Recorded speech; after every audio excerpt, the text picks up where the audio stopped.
नमस्कार। गोवा के भविष्य निर्माण के लिए चुनाव में दिन रात मेहनत कर रहे भारतीय जनता पार्टी के सभी कार्यकर्ता साथी और गोवा के प्रबुद्ध भाई और बहनों, उत्तर गोयंतला, मोगाळ, गोयकारांक येवकार,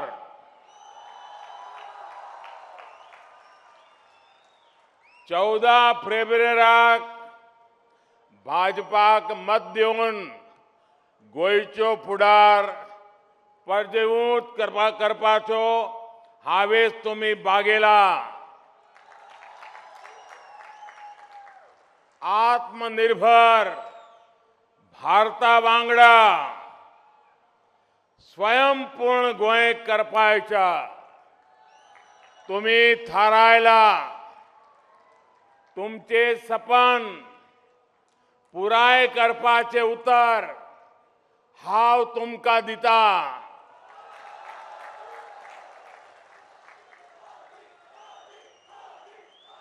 साथियों, ये भी मेरा सौभाग्य है कि यहां मंच पर आने से पहले मुझे मापुसा के संरक्षक अंगवाणी बोडगेश्वर जी के दर्शन करने का अवसर मिला। मैं देव बोडगर जी के प्रार्थना कर रहा हूं कि सभी के कल्याण में उनके आशीर्वाद बना रहे, यही कामना करता हूं। वाकई गोवा में आप सभी के बीच आकर मैं एक नई ऊर्जा से भर जाता हूं। यहां की हवाओं की बात ही कुछ ऐसी है।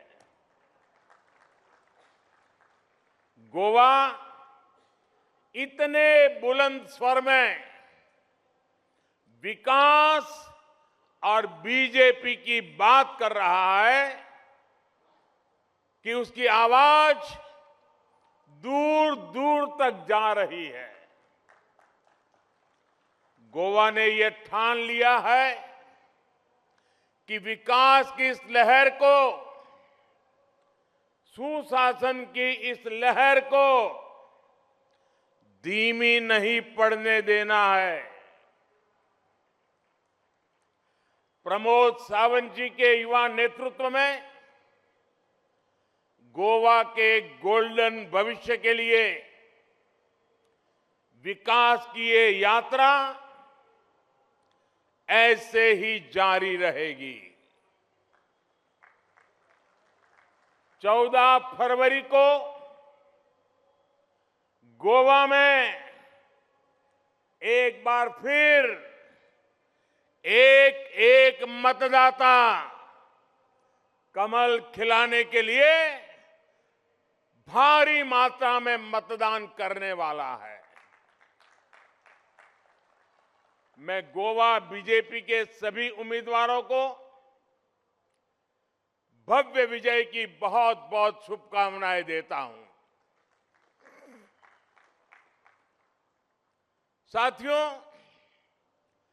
जब भी मैं गोवा आता हूं तो मेरे मित्र मनोहर पर्रिकर जी की कमी हमेशा खलती है। आप गोवा वासियों को तो उनकी कमी और भी ज्यादा महसूस होती होगी। मैं भाजपा के वरिष्ठ नेता स्वर्गीय फ्रांसिस डिसूजा जी, जिनके साथ काम करने का भी मुझे अवसर मिला, इनका भी स्मरण करता हूं। फ्रांसिस डिसूजा जी गोवा संस्कृति और भाजपा के विचारों के सच्चे प्रतिनिधि रहे। साथियों, देव बोडगेश्वर की मुझ पर असीम कृपा रही कि मेरे जीवन के महत्वपूर्ण पलों में गोवा की धरती को इतना निर्णायक बनाया। आज जो आप मुझे जिस रूप में देख रहे हैं ना, जहां मुझे देख रहे हैं, इसकी शुरुआत गोवा से हुई थी।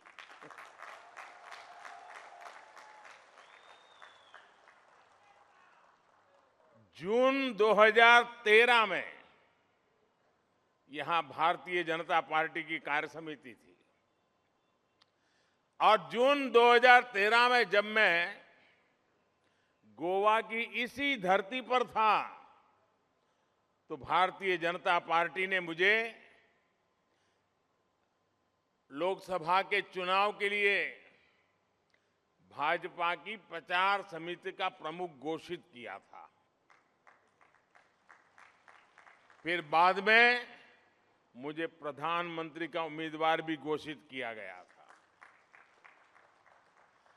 गोवा की इसी धरती से निकली प्रेरणा थी कि यहां आप लोगों से बात करते हुए उस दिन हमारे पर्रिकर जी ने मेरी यहां एक सभा आयोजित की थी और उस सभा में मेरे मुंह से सहसा सहज रूप से एक शब्द निकला था।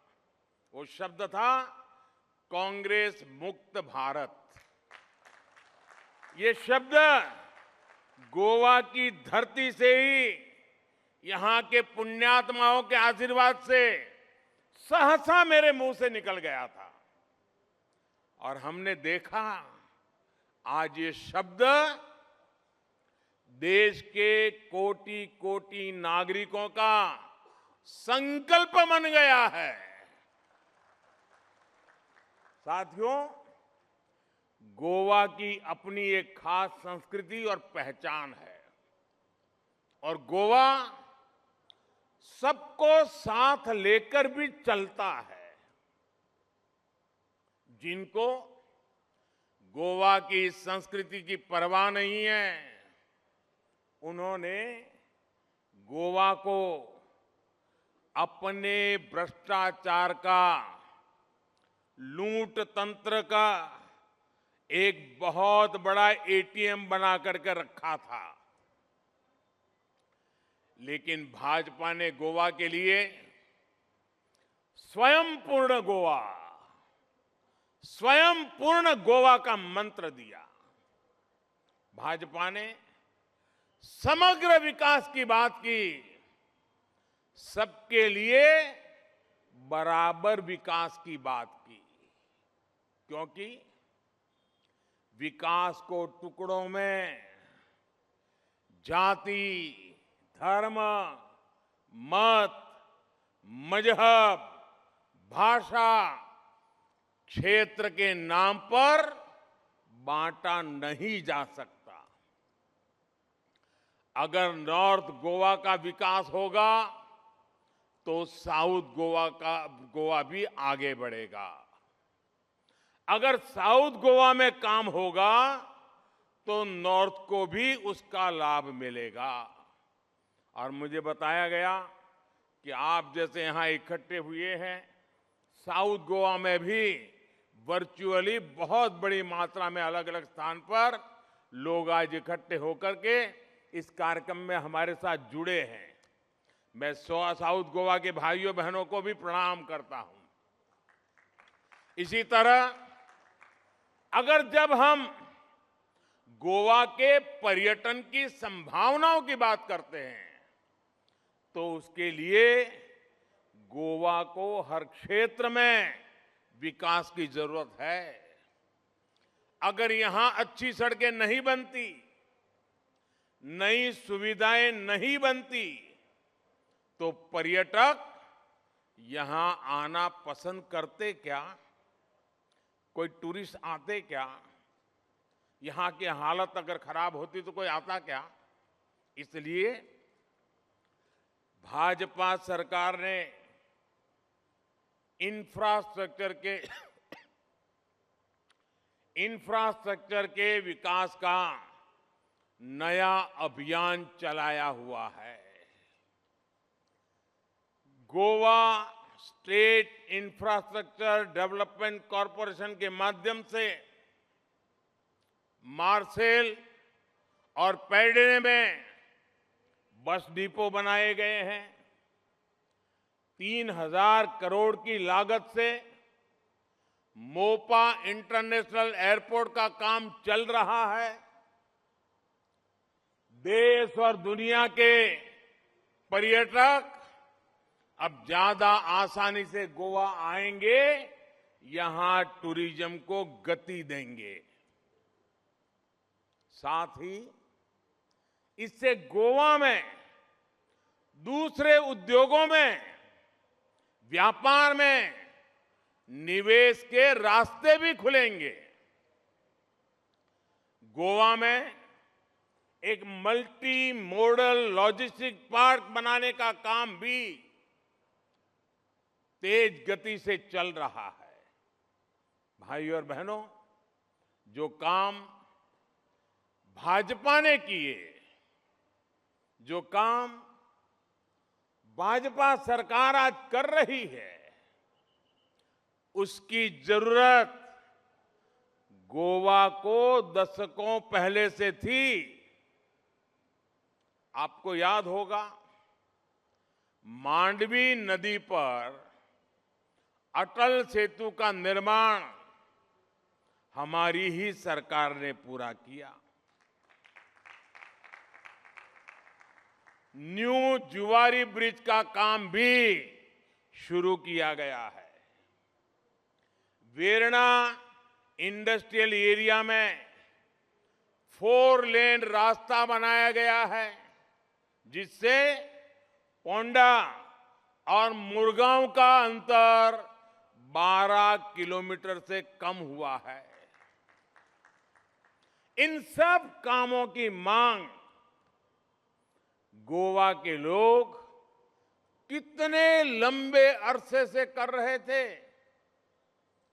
इसी तरह केंद्र में भी इसके पहले कितनी सरकारें आई भाई, लेकिन क्या किसी ने गोवा जैसे राज्य को उसका महत्व समझ करके, गोवा भारत के लिए बहुत उपयोगी है, भारत को आगे बढ़ाने में गोवा काम आ सकता है, अगर भारत में टूरिज्म बढ़ाना है तो गोवा से बढ़ सकता है, लेकिन ये बातें पहले की सरकार के दिमाग में कभी आई ही नहीं।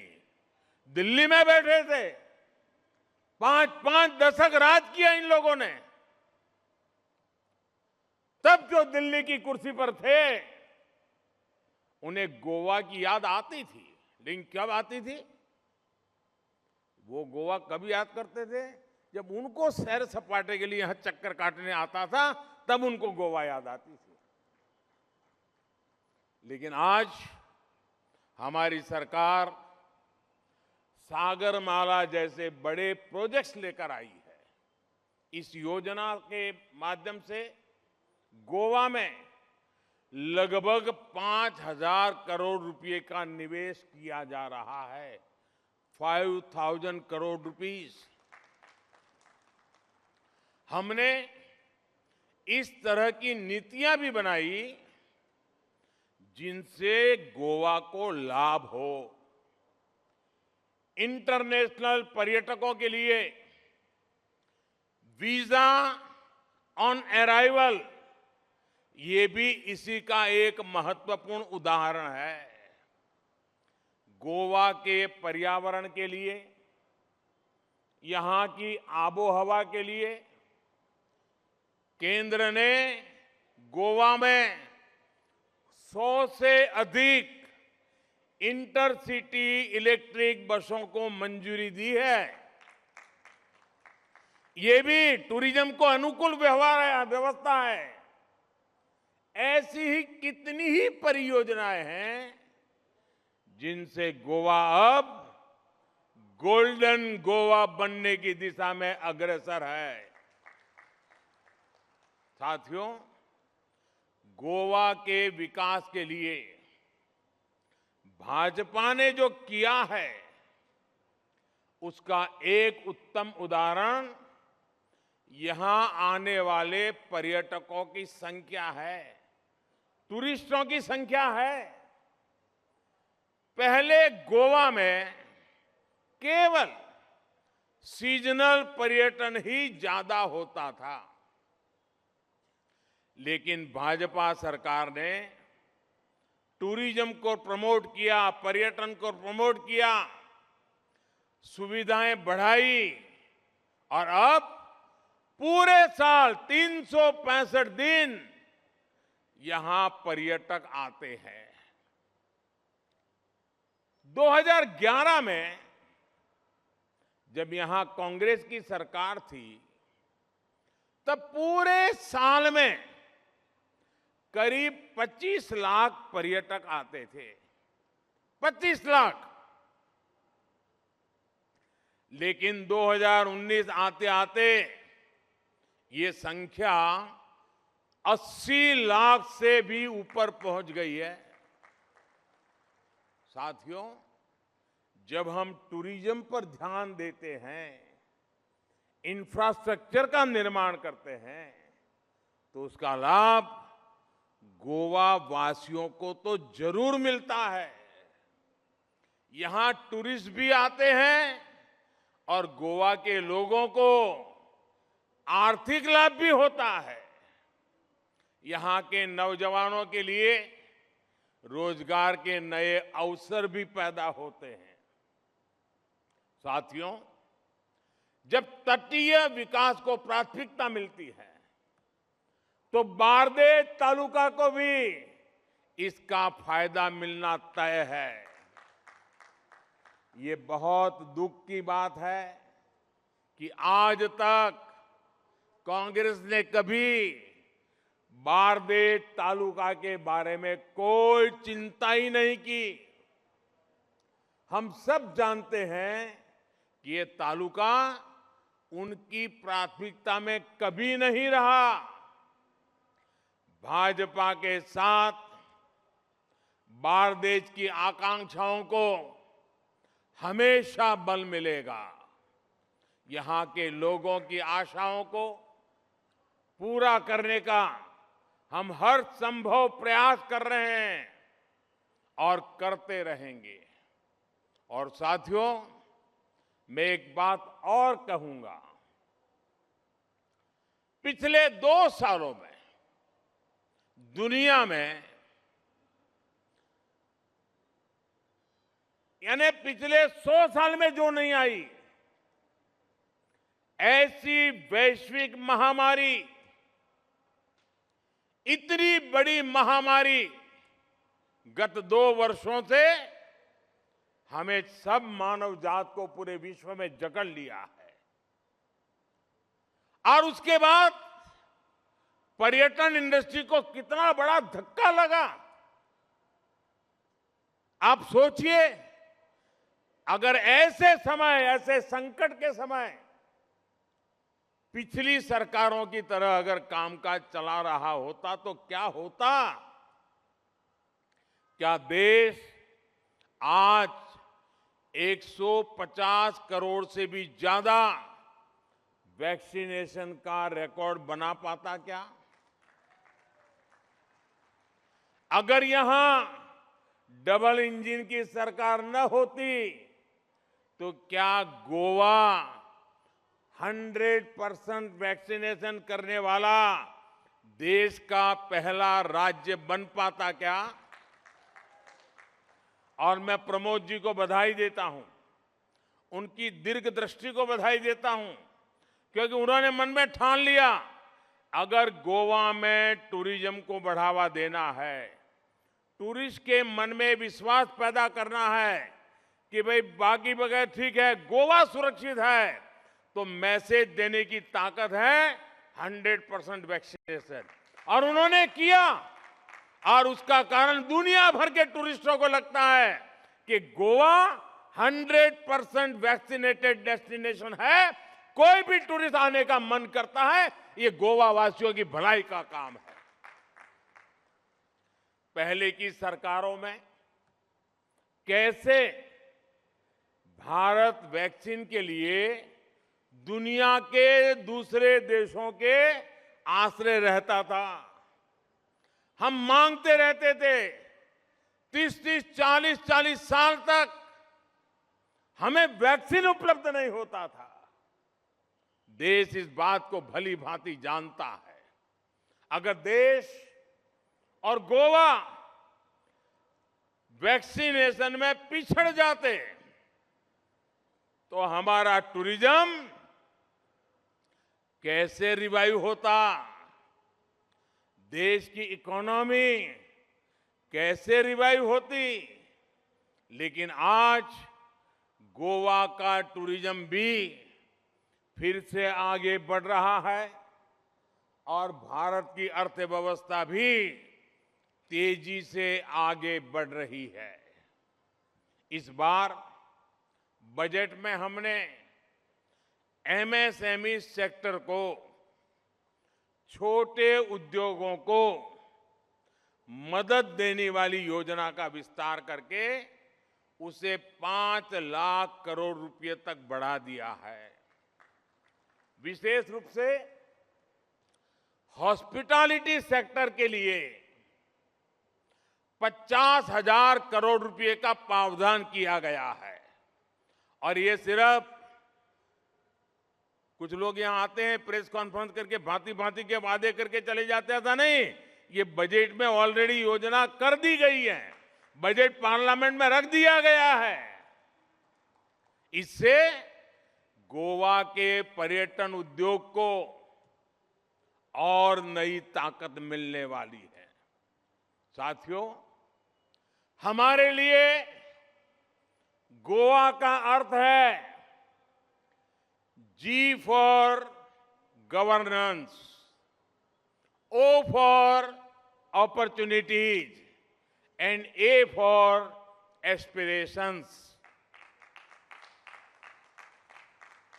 GOA गवर्नेंस के क्षेत्र में तो गोवा देश के लिए एक मॉडल बनकर के उभरा है।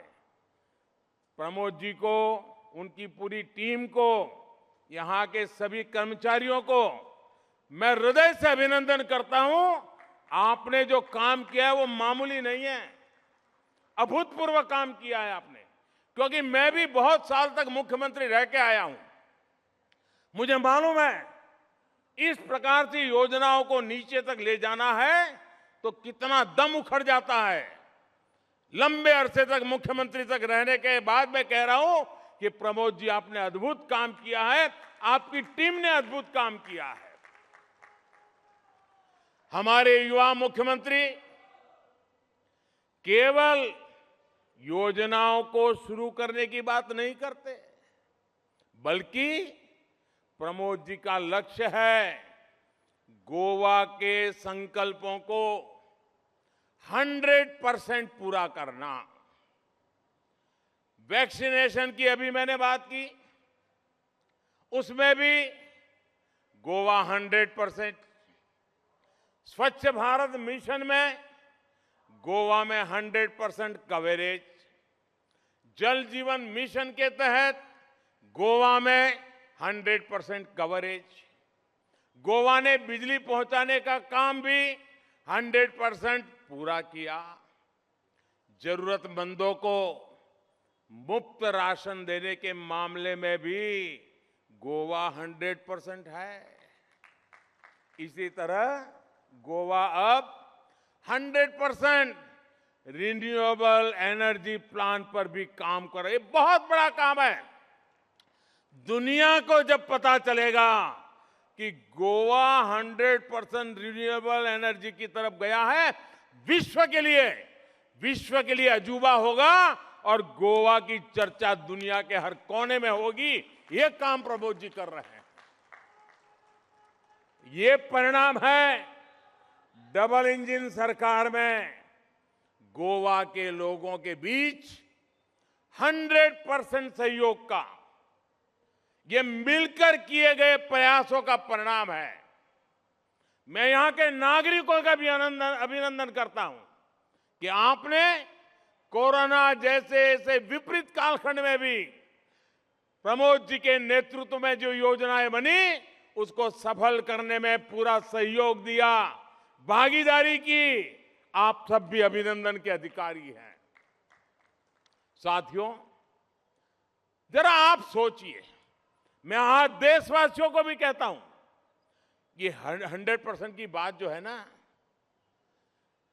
जरा देश के लोग भी सोचे और अपने को बड़े बुद्धिमान कहने वाले और आटे पाटे की राजनीतिक भाषा बोलने वाले लोग, भेदभाव की चर्चा करने वाले लोग, जरा प्रमोद जी ने जो प्राप्त किया है, गोवा ने जो प्राप्त किया है, उसको जरा समझिए। किसी योजना के 100% लाभार्थियों तक पहुंचना, ये केवल कोई सरकारी आंकड़ा नहीं होता है। ये 100% पहुंचने का मतलब होता है ये भाजपा के सिद्धांतों का, उसकी कार्यशैली का एक जीता जागता उदाहरण है। 100% लाभार्थियों तक पहुंचने का मतलब होता है किसी से भेदभाव की सारी गुंजाइश को खत्म करना। 100% का मतलब यही होता है। 100% लाभार्थियों तक पहुंचने का मतलब होता है तुष्टीकरण की सारी संभावनाओं को खत्म करना। 100% लाभार्थियों तक पहुंचने का मतलब होता है कि उसे मिलेगा, उसे नहीं मिलेगा, इस स्वार्थ भरी राजनीति की भी समाप्ति। 100% लाभार्थियों तक पहुंचने का मतलब होता है समाज की आखिरी पंक्ति में खड़े आखिरी व्यक्ति तक पहुंचने का लक्ष्य। 100% लाभार्थियों तक पहुंचने का मतलब होता है कि धर्म, जाति के आधार पर योजनाओं को बांटने की संभावना ही खत्म हो जाती है। 100% लाभार्थियों तक पहुंचने का मतलब होता है गरीब कल्याण के लाभ की योजनाओं से कोई छूट न जाए। यही तो है सबका साथ, सबका विकास। आजादी के बाद जो राजनीतिक दल दशकों तक सत्ता में रहे, उन्होंने लोगों को इस बात पर बांटा कि कुछ को ये मिलेगा, कुछ को नहीं मिलेगा। यहां से बूथ में से मुझे वोट मिले थे तो मिलेगा, वहां बूथ में से वोट नहीं मिले थे तो उनको लटका के रखेंगे। 100% जब होता है ना तो ये सारी बीमारियों से मुक्ति मिल जाती है। मेरा तराया तेरा कोई भेदभाव नहीं रहता है। और गोवा ही है जो देश को भेदभाव से मुक्ति का संदेश देने की ताकत रखता है। मूलभूत सुविधाओं को लेकर भी उनका यही रवैया रहा। योजनाओं का लाभ 100% लोगों तक पहुंचाना उनकी ऐसी ही बांटने वाली नीतियों का जवाब है। इसलिए मैंने लाल किले से मूलभूत सुविधाओं की योजनाओं के सैचुरेशन की बात कही थी। 100% लाभार्थियों तक पहुंचने, 100% कवरेज की बात कही थी। जब सरकारी मशीनरी इस नियत से काम करे कि उसे 100% पात्र व्यक्तियों तक लाभ पहुंचाना तो फिर पक्षपात, भेदभाव, मेरा पराया कुछ भी टिक नहीं पाता। जब हम 100% का लक्ष्य लेकर चलते हैं तो शोषित, पीड़ित, वंचित, दलित, आदिवासी, गरीब, ना किसी धर्म का कोई व्यक्ति छूटता है, न किसी समाज का। इसलिए हमारा ये 100% सेवा अभियान सोशल जस्टिस, सामाजिक न्याय का भी एक बहुत बड़ा माध्यम है, बहुत बड़ा प्रमाण है और सामाजिक न्याय के प्रति हमारी प्रतिबद्धता, हमारा कमिटमेंट इसका ये जीता जागता उदाहरण है। और मैं 2 कदम आगे जाकर के कहना चाहूंगा कि 100% का मतलब ही होता है कि ये सच्चे अर्थ में सच्चा सेक्युलरिज्म है। यही सच्चा सेक्युलरिज्म है, 100%। इससे बड़ा सेक्युलरिज्म क्या हो सकता है। आज देश में गोवा की पहचान बन गई है कि गोवा किसी काम को आधा अधूरा नहीं छोड़ता। ऐसा ही है ना, गोवा का आधा अधूरा कुछ छोड़ते नहीं है ना। गहरे समंदर के किनारे रहने वाले गोवा के लोगों की पॉलिटिकल समझ भी उतनी ही गहरी है। लेकिन दुर्भाग्य से कांग्रेस कभी गोवा के पॉलिटिकल कल्चर, गोवा की आशाओं, गोवा की आकांक्षाओं, गोवा के नौजवानों के सपनों को कभी समझ ही नहीं पाई। कांग्रेस का जो इतिहास रहा है, गोवा के लोगों के जो दुश्मनी का भाव गोवा के लिए उन्होंने रखा है, वो आज की युवा पीढ़ी को जानना बहुत जरूरी है। साथियों, बहुत सी बातें हैं जो इतिहास में दबोच करके रख दी गई है, दबा दी गई है। सत्य आप तक पहुंचे नहीं, इसके लिए बहुत खेल खेले गए हैं। 5-5, 6-6 दशक से ये हुआ है। आपको देखा होगा, अभी 2-3 दिन पहले मैंने संसद में, पार्लियामेंट में गोवा का जिक्र किया था। कैसे कांग्रेस ने गोवा मुक्ति संग्राम को तबाह करने का काम किया था। मैंने इसके बारे में पूरे देश को सच्चाइयां बताई थी।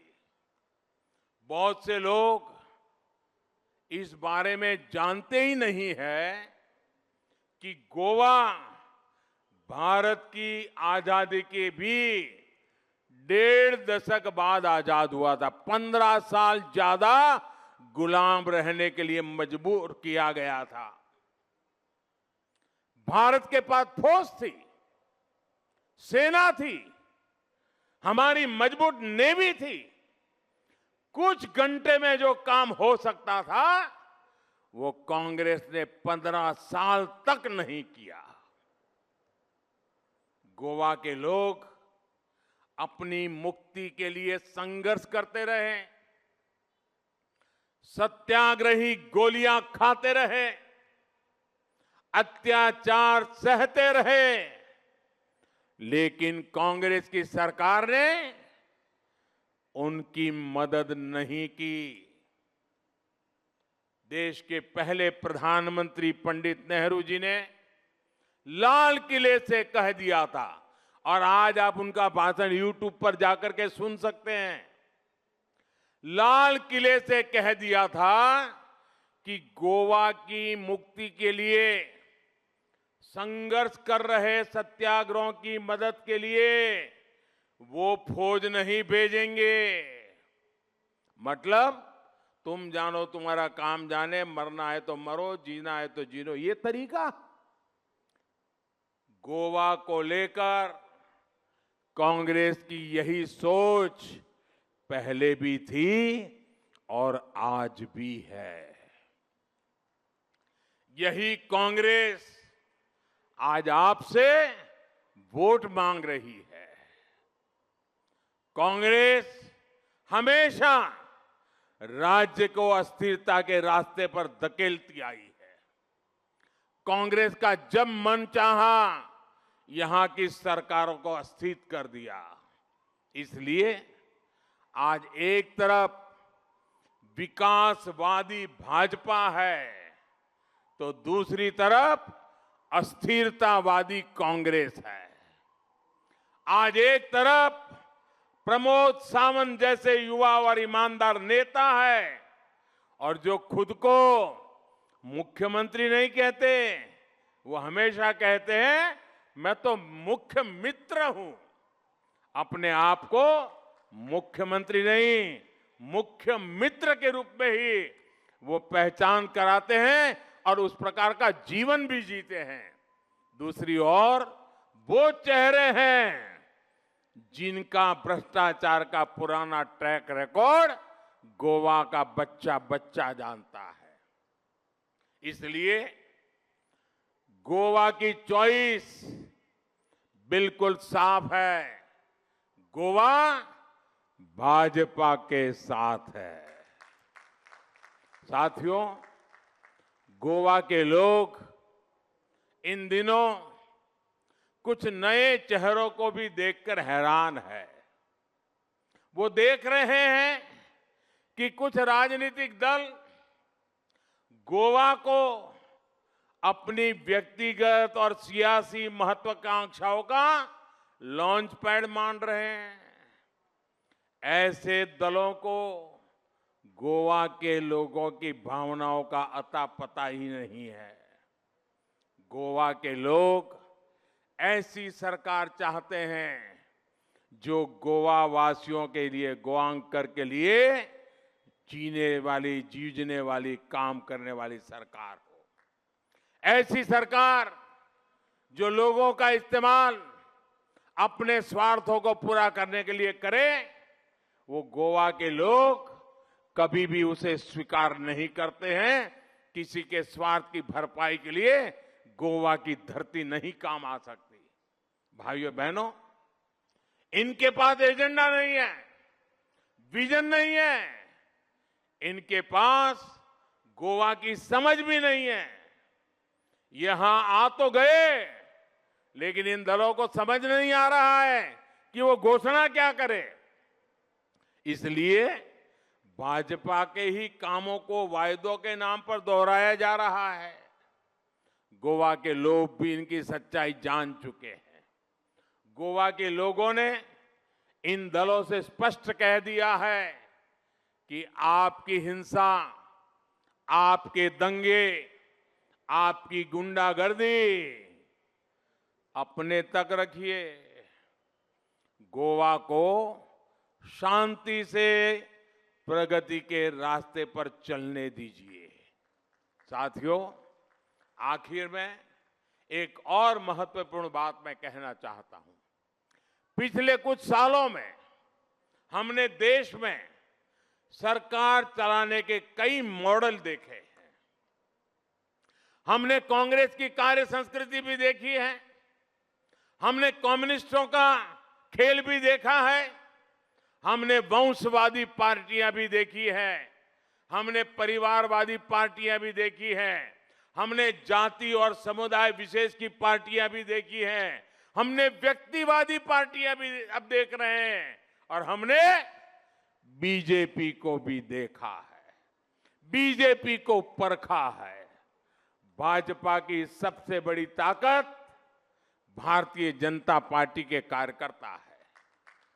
देश का कल्याण, देशवासियों का कल्याण भाजपा के मूल आदर्श है। हमारे लिए सत्ता व्यक्तिगत लाभ के लिए नहीं है, बल्कि यह सेवा का एक अवसर है। भाजपा को दिया गया हर वोट विकास को दिया गया वोट है। भाजपा को दिया गया हर वोट स्थिर सरकार के लिए, स्थिर गोवा के लिए दिया गया वोट है। प्रगतिशील गोवा के लिए दिया गया वोट है। गोवा के सपनों को पूरा करने के लिए दिया गया वोट है। और जब आप विकास के लिए वोट देंगे तो आपके हर एक वोट से गोवा समृद्ध बनेगा, गोवा गोल्डन गोवा बनेगा। मेरा भाजपा के कार्यकर्ताओं से विशेष आग्रह है, आप लगातार कड़ी मेहनत करना जारी रखें। मैं जानता हूं कि आप लोग मेहनत करने में कोई कोर कसर नहीं छोड़ रहे हैं। आप कार्यकर्ताओं से ही मुझे भी प्रेरणा मिलती है। मैं आप सबको यह विश्वास दिलाता हूं कि आपकी यह मेहनत व्यर्थ नहीं जाएगी और गोवा जल्द ही जल्द गोल्डन गोवा बन के रहेगा।